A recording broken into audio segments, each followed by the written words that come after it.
ચૈતર વસાવાને કોંગ્રેસ પણ ભરૂચથી લોકસભાની ચૂંટણી લડાવવા માટે મન બનાવી ચૂકી છે। આ હું એટલા માટે કહી રહ્યો છું કારણ કે 2 દિવસ પહેલાં ડેડિયાપાડામાં આદિવાસી હુંકાર રેલી યોજાઈ હતી અને આ રેલીમાં ખેડબ્રહ્માના ધારાસભ્ય ડૉક્ટર તુષાર ચૌધરી હાજર રહ્યા હતા। હવે તુષાર ચૌધરીની હાજરી ઘણા બધા સંકેતો આપી રહી છે। આમ આદમી પાર્ટી તો પહેલાં જ મન બનાવી ચૂકી છે કે ભરૂચથી ચૈતર વસાવા ચૂંટણી લડશે, પરંતુ કોંગ્રેસને લઈને ક્યાંક ને ક્યાંક જે ઇન્ડિયા ગઠબંધન છે તેને લઈને પ્રાદેશિક જે નેતાઓ છે તે ક્યાંક ને ક્યાંક અસમંજસમાં લાગતા હતા। પરંતુ હવે ડૉક્ટર તુષાર ચૌધરીની ડેડિયાપાડામાં રેલીમાં હાજરી ઘણું બધું કહી જાય છે। આ ગણિત હું આપને આજે જણાવવા જઈ રહ્યો છું અને એટલું જ નહીં પરંતુ એ પણ કહીશ કે કેમ ભરૂચથી કોંગ્રેસે પણ મન બનાવી લીધું છે। ન ફક્ત ભરૂચ પરંતુ આદિવાસી પટ્ટામાં પણ કોંગ્રેસ ક્યાંક ને ક્યાંક ગઠબંધન કરવા જઈ રહી છે આમ આદમી પાર્ટી સાથે, તેની હું આપની સાથે આજે વાત કરીશ। નમસ્કાર, નવજીવન ન્યૂઝમાં આપનું સ્વાગત છે। હું છું આપની સાથે ફૈસલ મંસૂરી। આમ આદમી પાર્ટીએ તો પહેલાંથી મન બનાવી લીધું છે કે ભરૂચથી ચૈતર વસાવા ચૂંટણી લડશે અને તેમણે પ્રચાર પણ શરૂ કરી દીધો છે, પરંતુ હવે કોંગ્રેસ તરફથી પણ ક્યાંક ને ક્યાંક એવા સંકેતો મળી રહ્યા છે કે તેઓ ભરૂચથી ચૈતર વસાવા જો ઉમેદવાર હશે તો તેમને કંઈ જ વાંધો નથી। એટલા માટે કારણ કે હાલમાં જ ડેડિયાપાડામાં આદિવાસી હુંકાર રેલી યોજાઈ હતી। આ રેલીની અંદર આમ આદમી પાર્ટીના તો નેતાઓ હતા પરંતુ કોંગ્રેસના નેતાઓ પણ હતા। એટલું જ નહીં પરંતુ કોંગ્રેસની આગેવાનીમાં આ રેલી યોજાઈ હતી। આ રેલીની અંદર ખેડબ્રહ્માના ધારાસભ્ય ડૉક્ટર તુષાર ચૌધરી હાજર હતા।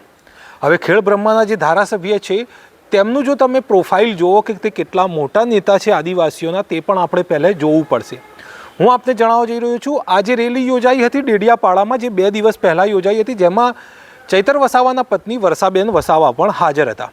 હવે આ જે રેલીમાં તુષાર ચૌધરી જે છે તેમને તમે જોઈ શકો છો, જે ખેડબ્રહ્માના ધારાસભ્ય છે। તુષાર ચૌધરી 2002માં વ્યારાથી ચૂંટણી લડ્યા હતા અને તેઓ જીત્યા પણ હતા। ત્યારબાદ તેઓ 2004માં માંડવીથી લોકસભા ચૂંટણી લડ્યા અને જીત્યા। ત્યારબાદ ફરી તેઓ 2009માં બારડોલીથી ચૂંટણી લડ્યા અને જીત્યા। 2009માં ચૂંટણી જીત્યા બાદ તેઓ રાજ્ય કક્ષાના મંત્રી પણ રહી ચૂક્યા છે। હવે આ બાદ તેઓ 2014 અને 2019માં પણ ચૂંટણી લડ્યા હતા બારડોલીથી જ, પરંતુ બંને વખત ક્યાંક ને ક્યાંક આ ચૂંટણી હારી ગયા હતા। હવે આ વાત સાફ છે કે ક્યાંક ને ક્યાંક ખેડબ્રહ્માના જે ધારાસભ્ય છે તુષાર ચૌધરી, તે ક્યાંક ને ક્યાંક બારડોલી અથવા તો માંડવીથી ચૂંટણી લડી શકે છે। આ વાત સાફ છે ને ક્યાંક ને ક્યાંક કોંગ્રેસ તેમને અહીં ઉમેદવાર બનાવી શકે છે અને આમ આદમી પાર્ટી સાથે ગઠબંધન થઈ શકે છે, આવા સંકેતો છે। એટલે કે આમ આદમી પાર્ટી અને કોંગ્રેસ ક્યાંક ને ક્યાંક ચૈતર વસાવાના નામ પર એક થઈ ગઈ હોય તેવું લાગી રહ્યું છે। ભરૂચથી ચૈતર વસાવા ચૂંટણી લડશે તે તુષાર ચૌધરી જે ડેડિયાપાડામાં પહોંચ્યા હતા તે સંકેત આપી રહ્યા છે।